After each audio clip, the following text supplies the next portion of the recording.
Hey everybody, it's Leroy from Leroy Gaming, and today I'm here to talk to you real quick about the most popular and arguably the most powerful shield in Tiny Tina's Wonderlands and how it is currently bugged.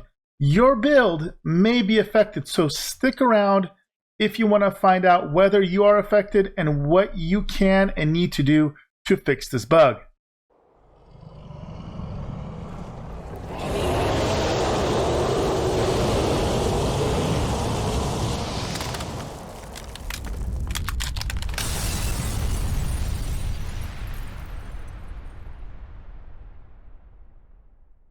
Alright guys, if you're like me and you like running around the best kind of meta builds in the game, then there's a very good chance that you are using a very specific shield.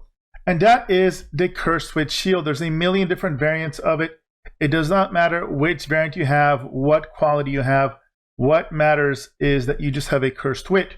And so the element that is bugged of this effect in a very specific case that can actually pop up for a couple of very popular builds is the special element that says while ward is depleted, gain 17% damage reduction and gain 100% increased damage dealt to nearby enemies.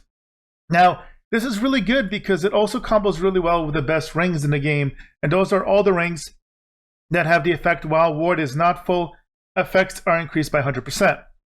So having those rings, if you're also trying to get the criteria of the Cursed Wit, the rings will proc, this will proc awesome, and you can get insane DPS increases. Here's the problem though. If you get to a situation where you have 0 ward, which is basically 0 shielding, and you change zones, then Cursed Wit, the effect will disappear. It kind of resets. It forgets that you basically have 0 shielding until you increase your shielding and then drop back down again to kind of reset it. Now this can be a potential problem sometimes if you create a state where you are basically at 0 warding and it never goes up.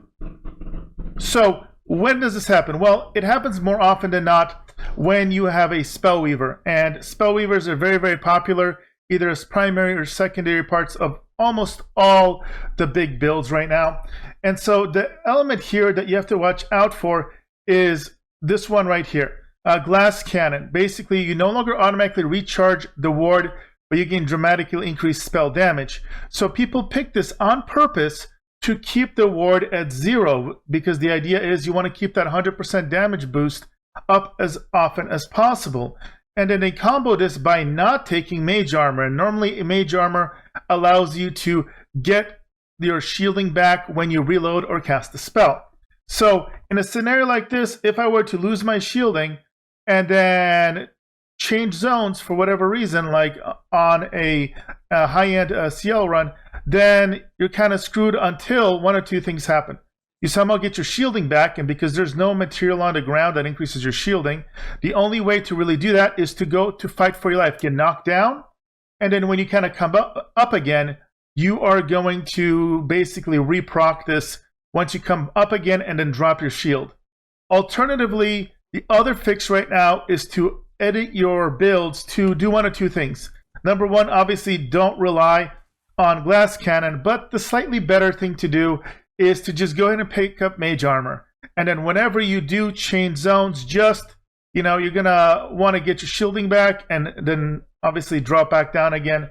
So this will help you with that element. Again, hopefully they'll patch this, because I personally like running basically with no shield is active, but this is something that you will not really know about unless you watch this video or you just notice that your DPS all of a sudden has dropped a bunch situationally. So that's everything you need to know about this bug. Hopefully you found it helpful. If you have any other questions, do drop a comment below. Make sure to join our Discord if you need any help with your builds, any help with your gearing. Make sure to come to our trade chat. We're more than happy to help you out. And if you like this content, if you want to see more looter shooter content, especially builds and information for Tiny Tina's Wonderlands, make sure to drop a like, subscribe, and hit that notification bell. As always, guys, I'll see you guys in the next video. Thank you for all the support. See you next time.